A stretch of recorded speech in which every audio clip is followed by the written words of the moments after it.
Montek na tangayin ng rumaragasang ilog ang isang lalaking motorcycle rider sa Davao City. Natuma ang rider nang tumawid sa ilog. Pilit niyang hinatak ang kanyang motorsiklo na inaanod na ng tubig.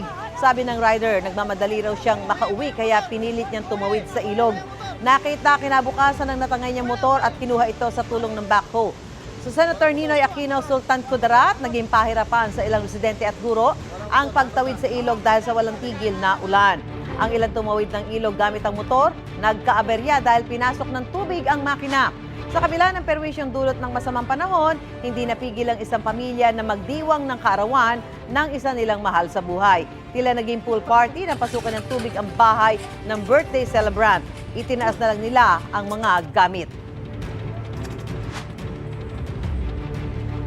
Gusto mo bang mauna sa mga balita? Mag-subscribe na sa GMA Integrated News sa YouTube at tumutok sa unang balita.